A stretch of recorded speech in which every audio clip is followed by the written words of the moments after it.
Assalamualaikum warahmatullahi wabarakatuh. Alhamdulillah. Selalu lisan kita terbasahkan dengan kalimat mulia ini sebagai tanda syukur kepada Allah Subhanahu wa taala atas segala nikmat yang dilimpahkan kepada kita, termasuk nikmat kehidupan dan akhirnya diisi dengan nikmat keimanan, dan kita mengetahui mana yang diperintahkan dan mana yang dilarang oleh Sang Pencipta Allah.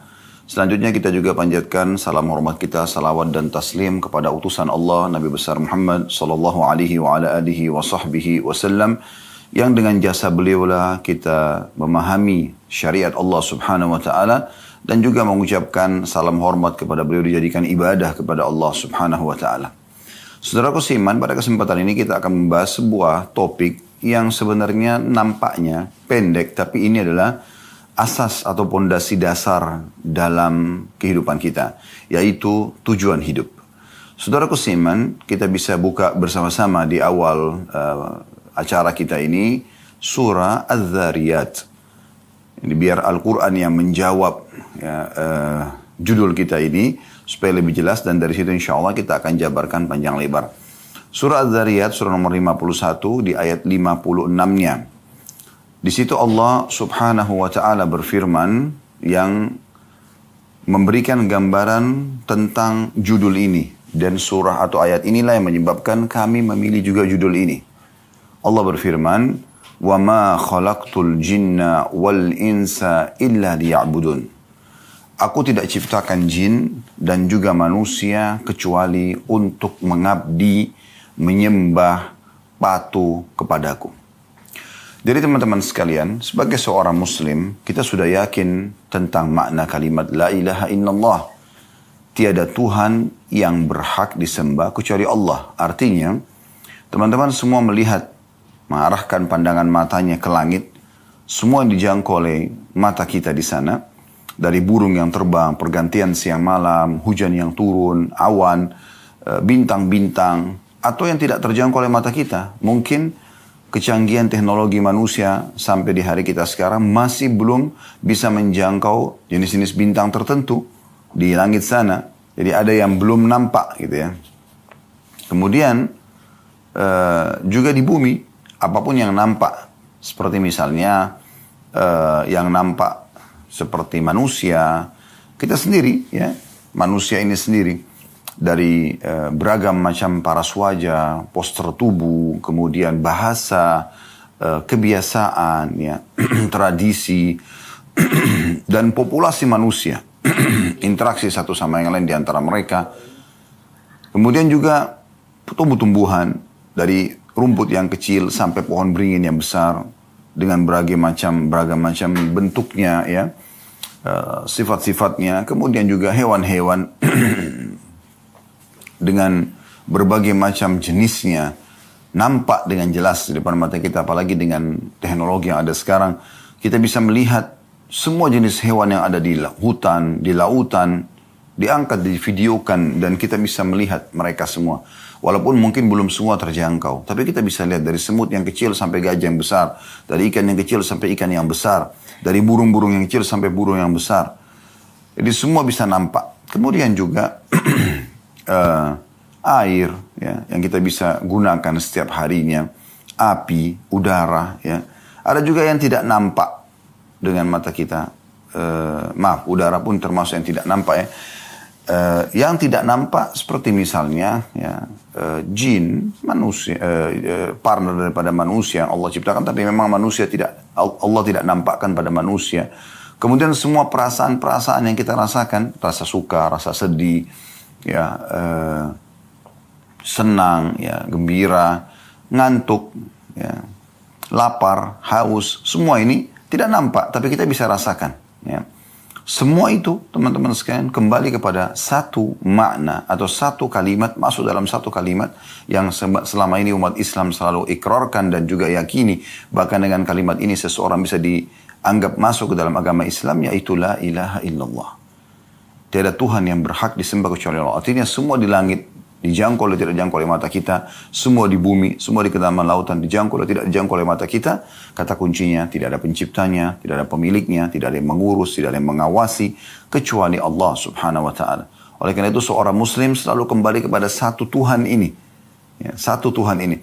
Dan kita sudah dipandu oleh Tuhan yang satu ini, Allah Subhanahu wa Ta'ala, dengan kemahaadilannya di dalam syariat yang diturunkan oleh Allah melalui para nabi, dan kita sekarang di masa Nabi Muhammad SAW dalam Al-Quran, sehingga dipandulah bagaimana kita mengenal Allah Subhanahu wa Ta'ala. Mayoritas ayat Al-Quran berbicara tentang pengenalan Allah Subhanahu wa Ta'ala, dan juga apa yang Allah Subhanahu wa Ta'ala inginkan, ya. Maka kita jadi tahu Allah perintahkan kita ada yang wajib, sholat, zakat, puasa, kemudian haji, ya, bakti sama orang tua, gitu kan. Ini semua yang wajib-wajib dan disebutkan tentang keutamaannya. Orang kalau sholat dapat apa, orang kalau zakat dapat apa, ya, orang kalau haji dapat apa. Semua disebutkan, bakti sama orang tua dapat apa. Begitu juga dengan amalan-amalan sunnah. Nah, amalan-amalan sunnah. Jadi sholat sunnah, puasa sunnah, semua ini dengan semua keutamaannya, gitu kan? Ada keutamaan-keutamaannya. Juga dalam syariat Allah Subhanahu wa Ta'ala dijelaskan apa yang Allah larang, ya, dari zina, riba, memukul, menggunjing, memfitnah, durhaka sama orang tua, mencuri, dan seterusnya. Dan dijelaskan panjang lebar dengan gamblang, dengan ancaman-ancamannya supaya manusia tidak terjerumus dalam hal tersebut. Sehingga kita pada saat beriman kepada Allah Subhanahu wa Ta'ala menjadi orang yang baik, manusia yang sempurna. Kenapa saya katakan begini? Karena memang dalam syariat Allah disuruh kita jadi orang baik, kan? Jujur, amanah, tanggung jawab, bakti sama orang tua, membantu orang susah, ya kan? Semua ini kan kebaikan-kebaikan. Jadi seorang muslim kalau mengikuti imannya kepada Allah SWT, dia akan sangat baik. Dan tentu dia akan jauhi apa yang dilarang. Dusta, mencuri, memukul, mengganggu orang lain, ya, menggibah, memfitnah, dan segala macam hal, ya. Maka seorang muslim yang beriman kepada Allah akan terkontrol hidupnya, ya, akan teratur rapi, kan gitu. Nah, teman-teman sekalian, apa yang kami paparkan tadi ini adalah tujuan hidup kita. Jadi, kalau seandainya ada seseorang yang bertanya, apakah memang saya diciptakan untuk sholat? Jawabannya iya. Apakah saya diciptakan untuk puasa Ramadan? Iya. Apakah saya diciptakan untuk mengerjakan haji ke Baitullah? Iya. Apakah saya diciptakan untuk mengeluarkan zakat? Iya. Apakah saya disuruh bakti sama orang tua? Apakah saya disuruh jujur? Apakah disuruh amanah? Apakah saya disuruh bantu orang susah? Jawabannya iya. Itu tujuan hidup kita. Allah Subhanahu wa Ta'ala dalam surah Az-Zariyat tadi menyebutkan tujuan kita hidup di sini untuk itu. Tidak ada tujuan lain. Tidak ada tujuan lain. Ini kita kerucutkan tema bahasan kita ini ke poin ini, teman-teman sekalian. Insya Allah dalam 45 menit ke depan ini kita akan lebih memahami. Nanti kita akan mengatakan, oh ternyata itu ya. Ya, memang itu target kami. Bagaimana teman-teman kembali kepada pondasi dasar. Ya, kita lahir di muka bumi ini, semua sistem sudah ada. Tiba-tiba kita cuma tahu, oh ini ibu saya, ini ayah saya. Dan kita tidak bisa mengubah status itu. Nggak bisa kita mengatakan, saya nggak mau ibu ini, saya nggak mau ayah itu. Sudah, pasti akan ke situ. Ada sistem yang mengatur kita. Berarti ada Tuhan yang mengatur ini semua. Ya. Dan pada saat itu, kita akan diurus dari kecil. Dirawat. Kita cuma tahu menangis waktu masih bayi. Kalau tidak suka atau buang air besar, buang air kecil, lapar. Semua hanya dengan tangisan. Dan dengan segera ibu kita langsung datang mengurus kita. Ayah kita sibuk mencari nafkah untuk membiayai hidup kita. Sampai akhirnya kita tumbuh besar, sekolah, seperti biasalah kehidupan kita. Sampai akhirnya kita menikah dan akhirnya kita pun berstatus suami atau istri. Kemudian kita berstatus ayah ataupun ibu. Ya.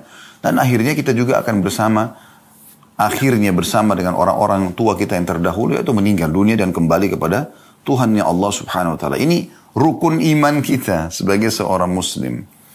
Nah, kembali ke pondasi ini penting sekali, teman-teman sekalian. Kenapa banyak orang menghabis-habiskan waktunya pada hal yang tidak bermanfaat? Apalagi kepada kemaksiatan. Membuang-buang waktu, ya.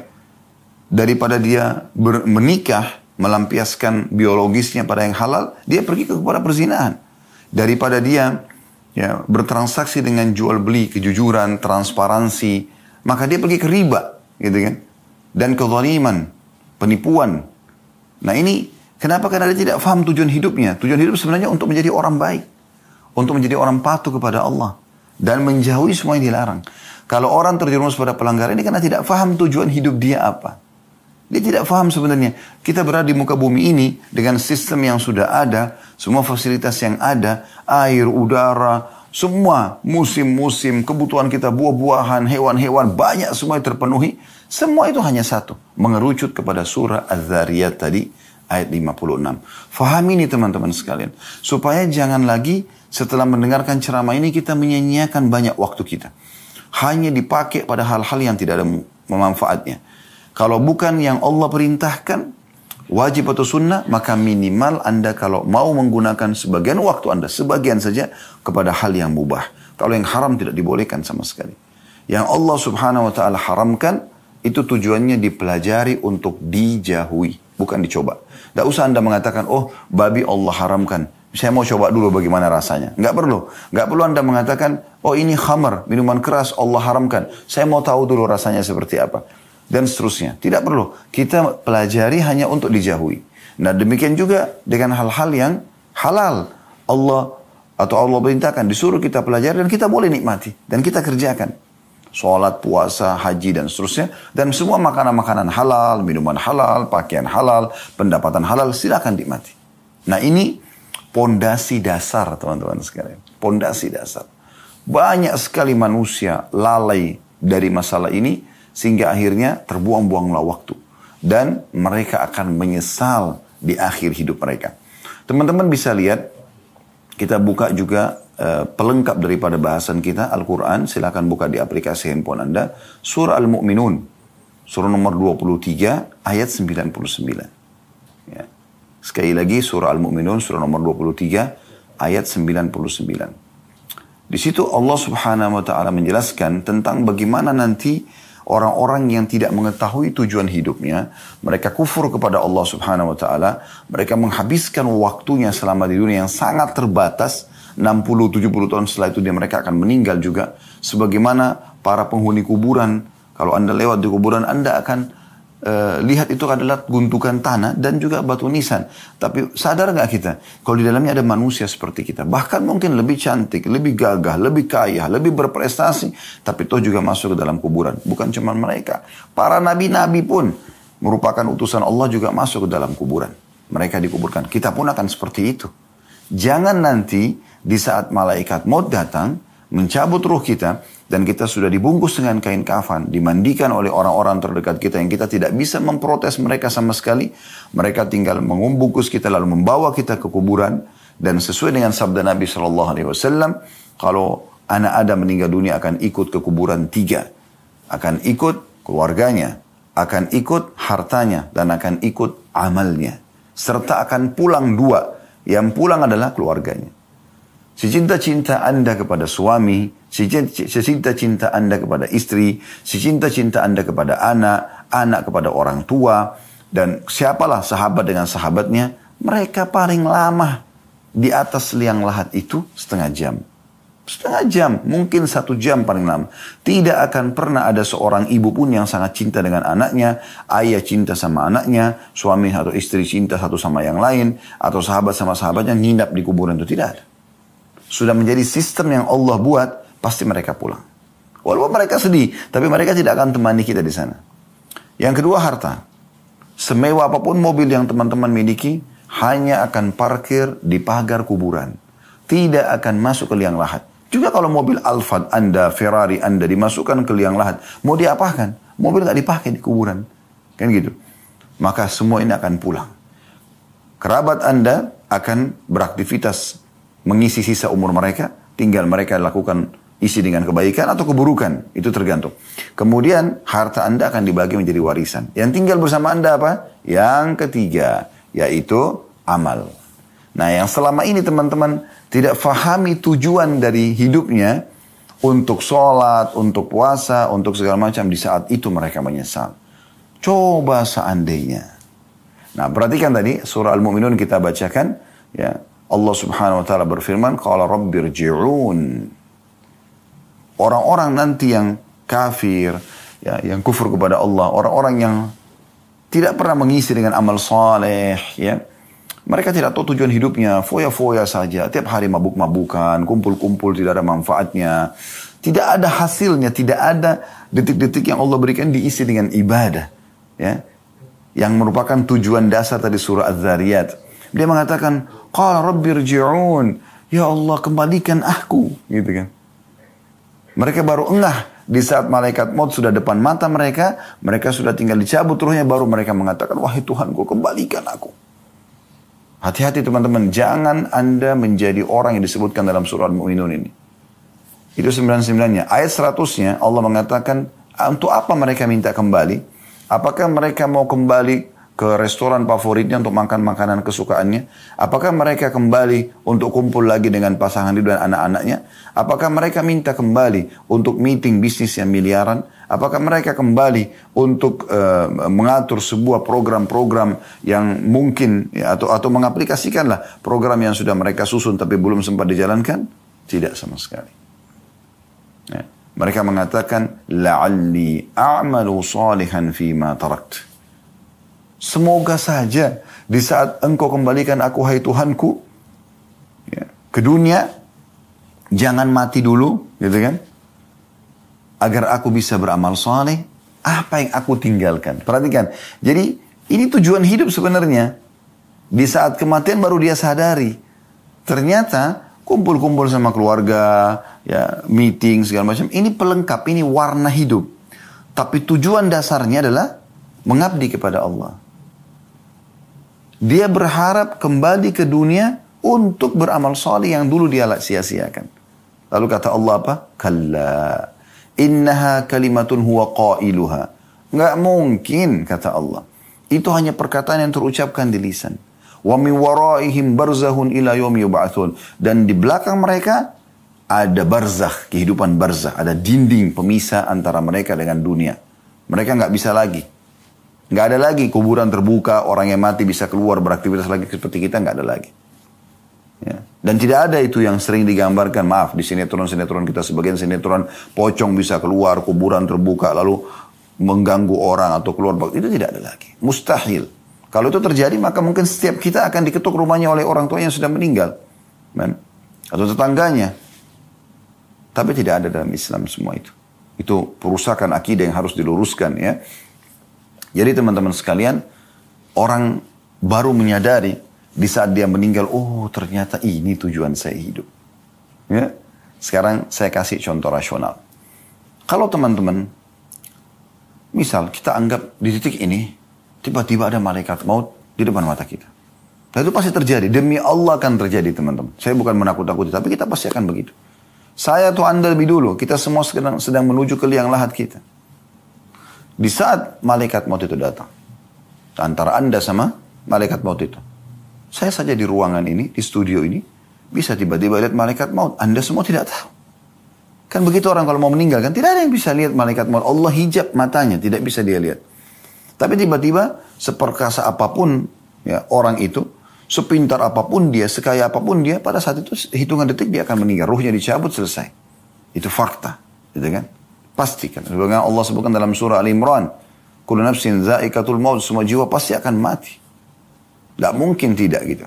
Nah, di saat Anda menghadapi kematian tersebut, ya, malaikat maut misalnya menyampaikan kepada Anda, wahai fulan, Allah masih memberikan sekarang kamu kesempatan setengah jam.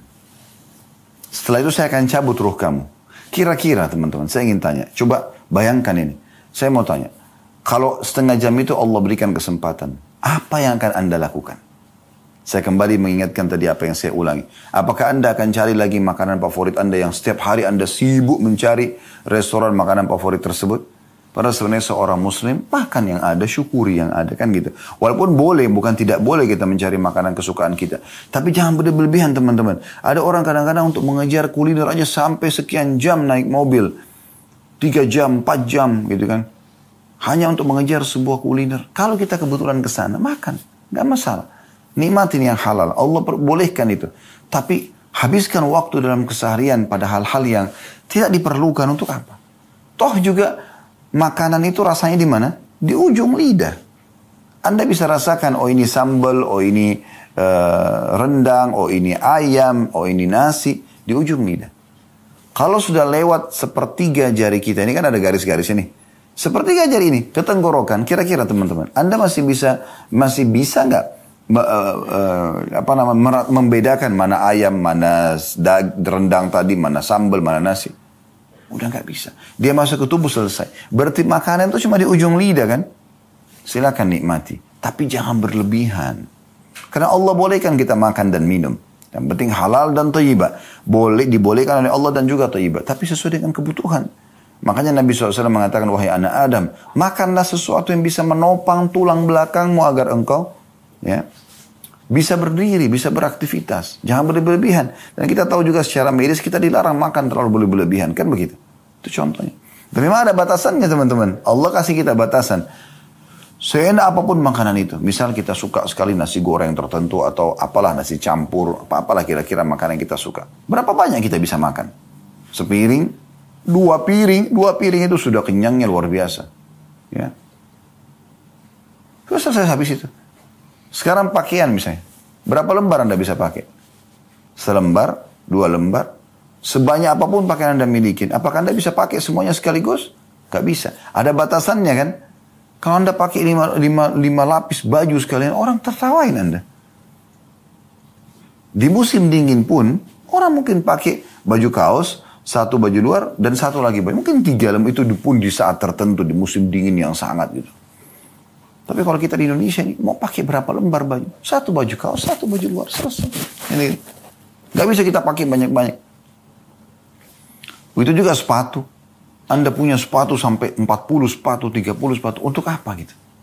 Oh, Anda pakai 1, 2. Kecuali untuk kebutuhannya ya. Misalnya ada untuk olahraga, ada untuk aktivitas, ada untuk ini. Bisa 3, 4, mungkin 5 orang. Tapi ada orang subhanallah punya koleksi sepatu. Buat sekarang banyak. Harganya mahal-mahal. Ya mungkin kalau digabungin bisa bangun 1 masjid buat amal soleh dia. Mohon maaf, saya bukan menyinggung siapapun karena saya tidak tahu siapa saja yang hadir di sini. Cuman saya coba mengajak Anda berpikir di waktu-waktu yang sempit kita ini, hanya sekitar 45 menit kita menyampaikan pesan-pesan ini, supaya kita merenungi sama-sama. Berarti saya tidak boleh pakai sepatu bermerek Ustaz? Boleh. Boleh, tapi jangan berlebihan. Saya tidak boleh makan makanan enak Ustaz? Boleh. Cari restoran terbaik, tapi jangan berlebihan. Gitu. Boleh saya tidak boleh pakai pakaian yang bermerek? Boleh, tapi jangan berlebihan. Jangan menjadikan target utama. Contoh misal pecinta-pecinta dunia ini, kalau dia mau makan di satu restoran. Lalu kebetulan dia pergi ke sana, tutup restorannya. Kecewanya luar biasa, sampai menjadi bahan cerita mungkin seminggu dengan teman-temannya. Kenapa akhi dan ukhti? Hanya karena tidak bisa makan di situ? Baik, nanti kita bisa makan. Oh, saya kemarin ke restoran sana tuh nggak dapat, tutup, sayang bener. Loh kenapa? Mau beli baju ternyata bajunya habis, kehabisan stok. Oh itu baju merek bagus gini, saya mau. Akhi dan ukhti, mudahkan kehidupanmu. Bukan itu tujuan utama. Tujuan hidup bukan itu. Justru kamu harus merasa sedih di saat kamu tidak sempat sholat subuh, tidak sempat sholat duhur, asar, maghrib, isya, atau telat dari waktunya. Karena sholat kan harus tepat waktu, tepat gerakan, dan tepat bacaan. Kan ini 3 khusyuk ini. Ya. Ada yang lupa di sini, Anda sedih. Ini wajar Anda sedih. Bayangkan teman-teman, Nabi SAW mengatakan, rak'atai fajr khairu minad dunya wa ma fiha. 2 rakaat sholat sunnah fajr lebih baik daripada dunia dan seluruh isinya. Coba, itu nilai. Kenapa Nabi SAW mengatakan lebih baik daripada dunia dan seluruh isinya? Karena memang itu yang kita butuhkan di kuburan kita. Itu yang kita butuhkan di akhirat kita. Semua ini dunia cuma pernak-perniknya. Kan gitu. Maka jangan berlebihan. Jangan keluar dari tujuan hidup kita yang sebenarnya. Ya. Lalai. Bahkan ada orang disayangkan sekali sudah sampai pada umur tua pun. Di atas 40 tahun itu sudah harus ada peringatan-peringatan yang luar biasa. Itu masih saja lalai. Bahkan ada yang baru terjerumus ke dalam banyak pelanggaran di umur-umur seperti ini. Padahal sebenarnya mereka harus, ini sudah waktu warning ini, peringatan di sini. Gak bisa lagi kita macam-macam. Ya. Udah harus kita sadari kesalahan-kesalahan masa lalu. Kita mohon ampun kepada Allah. Kembali kepada Allah SWT. Tidak boleh disia-siakan, tidak boleh salah dalam masalah seperti ini. Nah, ingat teman-teman, di saat kita meninggal dunia, semua urusan pernak-pernik ini hanya akan menjadi pembicaraan orang. Dan itu pun hitungan hari. Misal orang mengatakan, oh itu bajunya dia. Yang dulu kita kejar-kejar tuh, oh itu bajunya si fulan atau fulana. Oh itu sepatunya, oh itu tasnya, oh itu mobilnya, oh itu rumahnya, oh itu anaknya, oh itu suaminya, oh itu istrinya, oh itu orang tuanya, oh itu tetangganya. Setelah itu, selesai. Apa manfaatnya buat orang yang sudah meninggal? Gak ada. Kenangan saja. Yang selama ini kita jor-joran, saling bersaing, sombong-sombongan, ya. itu ternyata cuma jadi kenangan. Setelah itu akan dipakai oleh orang lain. Mungkin dibagikan kepada orang lain. Sebagian harta kita dijual, dibagi warisan. Anak-anak kita pun akan memberikan kebutuhan-kebutuhan mereka. Selesai. Jadi sudah hitungan hari. Setelah itu orang sudah tidak lagi mengatakan, oh ini simpan, ini bajunya si dia nih. Simpan, nanti mungkin satu waktu dia hidup lagi bisa pakai. Nggak ada begitu. Nggak ada. Nah, yang kita titik beratkan teman-teman sekalian, tujuan hidupmu, hai saudaraku. Beribadah kepada Allah. Meeting berapa miliar pun, berapa triliun pun, tinggalkan untuk sholat. Maaf, saya sholat. Bilang kepada orang-orang yang hadir di situ. Yang muslim ajak sholat. Yang kafir, izin sama mereka baik-baik. Lalu kita akan kembali setelah sholat. Sholat itu 5 menit. Absen kepada Allah. Ya Allah, baik saya hadir. Allah panggil, hayya ala sholat. Ayo sholat. Hayya ala falah. Ayo menuju kepada kemenangan. Allah kasih kita gambaran, panggil, absen. Kata Salamah bin Dinar rahimahullah, seorang ulama tabi'in, usahakan dimanapun Allah menginginkan kau hadir, kau ada di situ yang pertama. Sholat, zakat, Ramadan, kamu yang pertama, di saat pertama. Dan usahakan kamu yang paling jauh dari apa-apa yang telah Allah haramkan. Di situ baru kamu bisa menikmati keimanan itu. Sisi lain teman-teman sekalian. Ada juga ya pelengkap dari surah Al-Mu'minun ini, ada surah Al-Munafikun. Ayat terakhirnya. Di situ juga orang-orang ada yang menyesal, gitu kan. Surah Al-Munafikun ini jelas Anda tinggal cari di daftar isi. Lihat di akhir-akhir ayatnya. Allah mengatakan wa anfiqu mimma razaqnakum min qabli an ya'ti ahadakumul maut fayaqula rabbi laula akhartani ila ajalin qaribin fa asaddaq wa aku minas salihin. Kata Allah SWT, infakkan, segera keluarkan harta-hartamu di jalan Allah Subhanahu Wa Taala sebelum datang kepada seseorang dari kalian kematian. Lalu dia berkata pada saat itu, wahai Tuhanku, terlambatkan beberapa saat dulu kematianku. Untuk apa? Untuk makan makanan favorit, untuk ngobrol sama teman-teman, untuk biologis dengan pasangan? Nah, fa'as-saddaq, agar aku bisa bersedekah. Wa aku minas salihin, dan aku menjadi orang-orang saleh. Tapi Allah mengatakan wala yuakhirallahu nafsan idza jaa ajaluha. Allah khabirun bima ta'malun. Allah tidak akan pernah menerlambatkan ajal seseorang kalau datang, dan Allah akan memberitahukan apa yang kalian kerjakan. Akhir surah Al-Munafikun. Ini pelengkap tadi yang surah Al-Mu'minun ayat 99 sampai tadi 101 gitu kan. Jadi teman-teman sadari poin ini. Tujuan kita mengadakan taklim Zoom ini pada waktu ini, dan Anda pun meluangkan waktu, saya meluangkan waktu, mungkin kita punya aktivitas yang lain. Semua tidak ada lain kecuali untuk menyadari tujuan hidup kita apa. Dan tidak ada yang bisa menyelamatkan diri kita kecuali kita sendiri, teman-teman sekalian. Allah Subhanahu Wa Taala mengingatkan dalam Al-Quran, Inna Allah la yughayyiru ma biqaumin hatta yughayyiru ma bi anfusihim. Allah tidak akan mengubah nasib satu kaum sampai mereka mengubah nasib mereka sendiri. Kalau Bapak Ibu tidak segera menyelamatkan dirinya, menyadari masalah ini, maka pastikan teman-teman sekalian, kalau Anda akan menyesal nanti di akhir ajal nanti. Dan ingat teman-teman, jangan pernah bangga dengan amal soleh yang pernah kita kerjakan. Oh, saya sudah sekian kali haji, sudah sekian kali umrah, umur saya sudah sekian puluh tahun, saya sudah berapa kali sholat, ya saya sudah bakti sama orang tua saya. Jangan pernah berbangga dengan itu. Karena Anda tidak pernah tahu apakah itu sudah diterima dengan pahala sempurna atau tidak. Oleh karena itu kita selalu disuruh berbuat amal soleh setiap hari selama ajal kita belum datang. Kenapa teman-teman kita selalu sholat tiap hari? Kenapa kita selalu baca bismillah setiap kali mau makan dan minum? Kenapa enggak sekali seumur hidup saja? Karena memang kita butuh memperbanyak amal soleh tersebut, dan kita bersaing di situ untuk mendapatkan derajat tertinggi di surga nanti, di akhirat nanti. Teman-teman sekalian, saya ingin masuk kepada poin, lalu apa yang harus saya lakukan agar hidup saya ini sesuai dengan tujuannya. Yang pertama, teman-teman sekalian, bersyukur kepada Allah Subhanahu Wa Taala atas nikmat kehidupan yang Allah berikan ini. Dan syukur caranya adalah dengan menggunakan nikmat kehidupan ini pada ketaatan kepada Allah. Nah itu bentuk syukur. Dan tidak masuk akal teman-teman sekalian, orang yang bersyukur kepada Allah dia gunakan untuk bermaksiat. Kan gitu. Anda kalau diberikan kebaikan, ada jasa dari seseorang yang lain, tidak masuk akal kalau Anda balas dengan kejahatan kan. Harusnya Anda balas dengan kebaikan. Ya, Anda berterima kasih pada dia, Anda memuji-muji dia, Anda membalas mungkin ya dengan kebaikan-kebaikan. Nah, tanpa menyamakan Allah dengan makhluknya, kita harusnya begitu. Tanda syukur kita kepada Allah harusnya kita gunakan di atas ketaatan kepada Allah subhanahu wa ta'ala. Ada statement yang menarik ya, dari Ibnu Qayyim rahimahullah. Beliau mengatakan, asyukur zuhur athar ni'matillahi ala lisan abdihi, thana'an wa'tirafan. Syukur itu, ya, itu adalah nampak dari lisan seorang hamba sebagai bentuk bekas nikmat Allah dengan puji-pujian dan mengakui sebagai nikmat. Wa ala qalbihi syuhudan wa mahabbah, dan dalam hatinya ada kesaksian kalau ini memang nikmat dari Allah, dan juga mencintai pemberi nikmat itu. Wa ala jawarihi inqiyadan wa ta'ah, dan anggota tubuhnya itu menunjukkan tentang bagaimana dia tunduk dan patuh kepada Allah subhanahu wa ta'ala. Jadi tidak masuk dalam syukur itu teman-teman kalau orang itu justru melakukan kemaksiatan kepada Allah. Dan sederhana, teman-teman faham gak atau sadari gak? Maaf, saya bukan menggurui. Kalau ibadah itu punya kenikmatan. Dulu di majelis ilmu seperti ini dengarkan ceramah itu punya kenikmatan.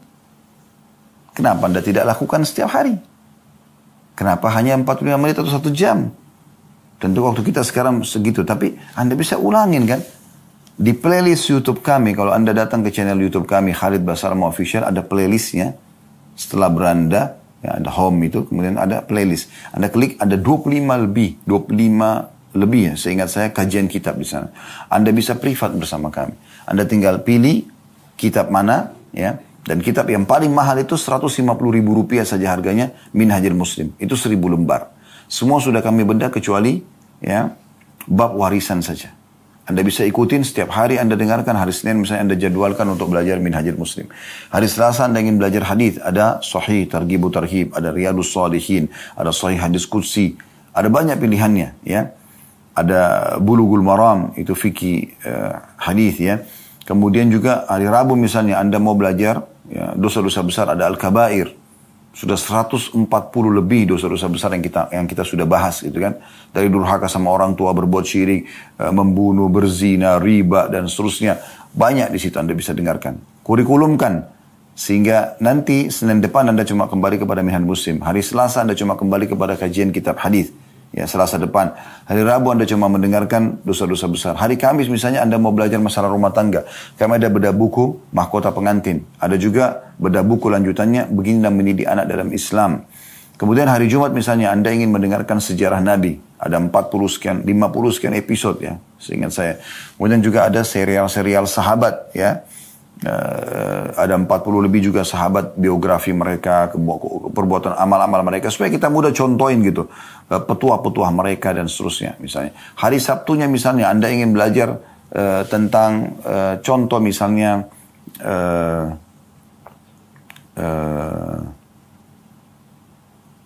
materi umum ya, seperti tablik akbar ya, seperti contoh materi-materi tazkiyatun nafs ya, pensucian jiwa. Kami ada bahasan banyak sekali tentang sabar, tentang syukur, ya, tentang tawakal. Ya. Ada juga di khutbah-khutbah Jumat, yang ada kumpulan khutbah Jumat.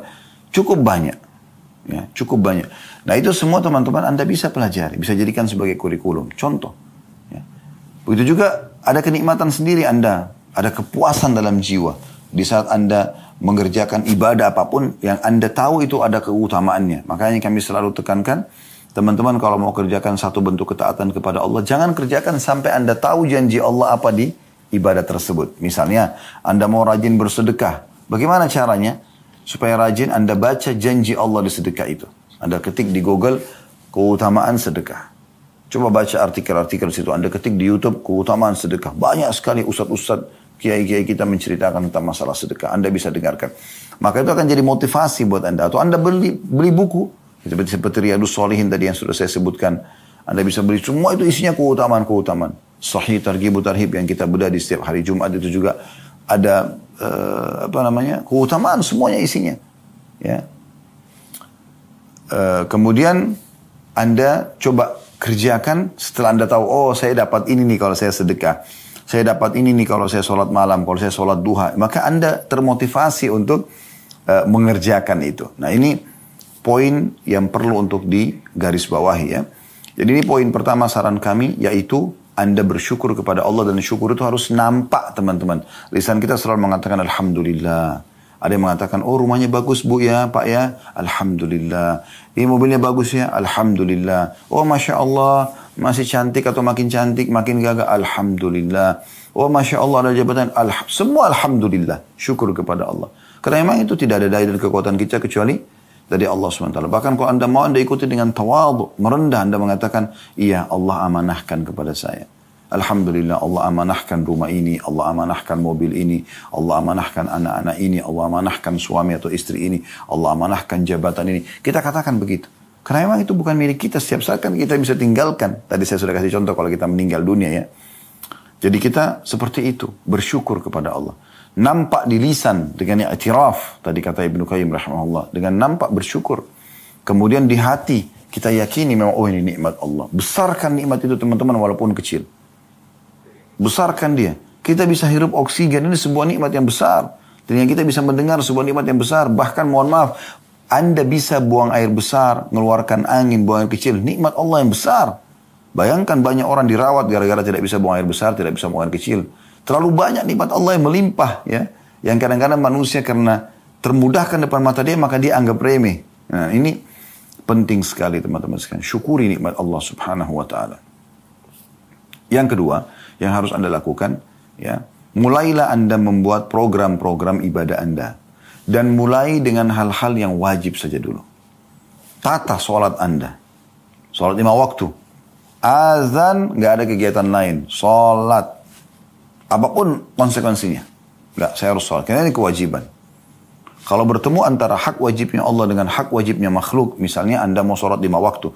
Ada panggilan suami bagi ibu-ibu. Ada panggilan orang tua. Itu juga wajib dalam agama Islam. Tapi karena bertemu dengan hak wajibnya Allah, harus kita dahulukan haknya Allah. Sholat dulu. Ada kalau lagi sholat biar dipanggil suami, dipanggil orang tua, nggak boleh kita batalin. Beda kalau hak Allah yang sunnah, sholat sunnah, bertemu dengan hak wajibnya makhluk. Misal Anda lagi sholat sunnah dipanggil oleh suami atau dipanggil oleh orang tua kita, boleh kita batalin sholat sunnah itu. Karena memang yang wajib kita dahulukan. Tapi kalau ketemu dengan yang wajib tidak bisa. Tata hidup Anda, ibadah Anda mulai dari yang wajib. Tingkatkan kualitasnya dan tingkatkan kuantitasnya bagi yang bisa ditingkatkan kuantitasnya. Ya, maaf, kuantitas di wajib ini tidak ada. Kualitas, nanti di sunnah itu ada. Kualitas yang Anda tingkatkan. Sholat misalnya, Anda tadi 3 poin saya bilang. Tepat waktu. Azan kerjakan di awal waktu. Karena kata Nabi SAW itu ditanya oleh seorang sahabat, amal apa yang paling Allah cintai? Beliau mengatakan sholat di awal waktunya. Kemudian tepat gerakan. Pelajari baik-baik gerakan-gerakan sholatnya. Ya. Tentu dimulai dari wudu. Kemudian yang selanjutnya adalah tepat bacaannya. Tingkatkan kualitasnya dari sebelumnya. Mulai dari sini insya Allah akan baik semuanya. Kalau ini sudah berjalan bagus, baru kemudian Anda masuk ke sholat-sholat sunnah. Dan jangan kagetkan diri kita. Sholat malam, atau sholat yang berdekatan dengan sholat wajib dulu deh. Sunnah rawatib, qobliyah, ba'diyah, ya. Mulai. Anda baca keutamaannya. Ya. Kata Nabi SAW, siapa yang menjaga 12 rakaat sehari semalam, maka Allah akan bangunkan baginya istana di surga. Kan gitu, ada sholat-sholat sebelum dan sesudah wajib. 2 rakaat sebelum subuh, ada 4 rakaat sebelum duhur, 2 rakaat sudah duhur, 2 rakaat setelah maghrib, 2 rakaat setelah isya, itu 12 rakaat misalnya. Kemudian Anda ya tingkatkan ke sholat malam, ya tingkatkan ke sholat taubat. Jadi Anda mulai tingkatkan ke yang lain. Kalau Anda misalnya sudah mulai rutin mengerjakan sholat malam 2 rakaat, Anda tingkatkan lagi ke 4 rakaat, tingkatkan lagi ke 8 rakaat, sampai nanti Anda 11 rakaat. Setelah itu Anda konsisten menjaganya. Nah, di sini, di sholat sunnah, tadi saya bilang ditambah. Selain kualitas, Anda tingkatkan kuantitasnya. Kuantitas maksudnya apa? Tadi kalau 2 rakaat, Anda jadikan 4 rakaat. 4 rakaat Anda jadikan 6 rakaat. Terus sampai sempurna.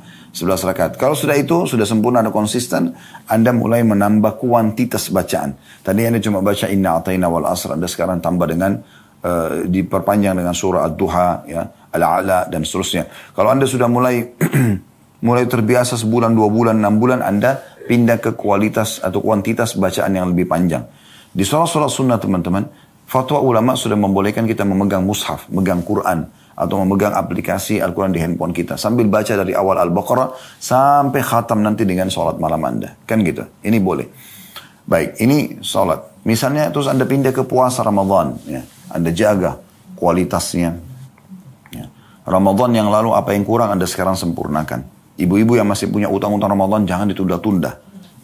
Usahakan pada saat sudah sudah selesai Lebaran Idul Fitri Anda sudah langsung masuk ke masuk ke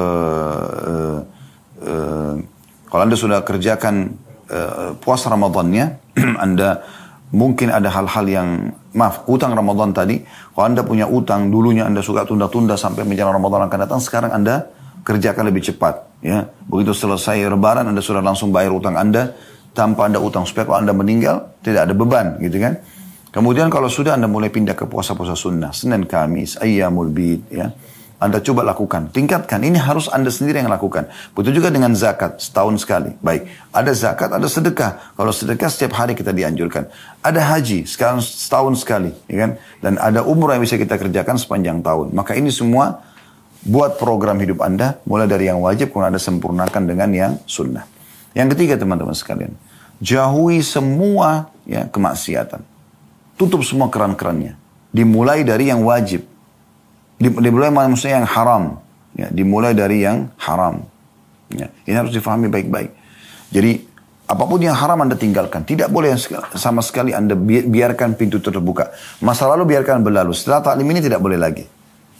Begitu juga nanti kalau sudah Anda maksimal meninggalkan yang haram, Anda pindah ke yang makruh. Makruh pun jangan dikerjakan. Karena memang kedua hal ini dilarang dalam agama. Walaupun makruh tidak berdosa kalau dikerjakan. Tapi tinggalkan. Minum berdiri, makan berdiri, dan itu semua makruh hukumnya. Tapi usahakan tinggalkan supaya nanti lama-lama Anda kan menuju kepada kesempurnaan apa merupakan tujuan hidup Anda. Dan yang terakhir teman-teman, yang keempat, banyak berdoa kepada Allah Subhanahu wa taala. Banyak berdoa kepada Allah Subhanahu wa taala, dan ingat berdoa ini harus diikutkan juga dengan ada poin kelima sih ya. Setelah berdoa kepada Allah Subhanahu wa taala, yang kelima itu komunitas. Komunitas kita harus komunitas yang baik, yang sehat. Karena kalau kita berteman dengan 10 orang yang jauh dari agama, kita akan terpengaruh. Kita berteman dengan 10 orang penghafal Quran, kita juga akan terpengaruh. Jadi hati-hati. Hati-hati sekali. Kata Nabi SAW, Al-maru ala dini khalili. Seseorang sesuai dengan agama temannya atau lingkungannya. Falyandur ahadukum ila man yukhalil. Maka harus kalian melihat siapa yang kalian jadikan sebagai teman kalian. Jadi pilihlah teman-teman yang bisa memberikan kita motivasi untuk selalu beriman kepada Allah di dunia, beramal soleh, bersaing dalam masalah itu, dan di akhirat dia bisa memberikan syafaatnya. Bukan justru orang di dunia menyesatkan kita, di akhirat malah bisa menarik kita ke api neraka. Wa na'udzubillah. Semoga bermanfaat dan semoga Allah SWT menyatukan kita di surga Firdausnya tanpa hisab sebagaimana disatukan dalam majelis ilmu yang mulia ini. Dan kalau ada benar pasti dari Allah Subhanahu wa taala, kalau salah dari saya teman-teman sekalian mohon dimaafkan. Subhanakallahumma bihamdika asyhadu an la ilaha illa anta astaghfiruka wa atubu ilaik. Wassalamualaikum warahmatullahi wabarakatuh.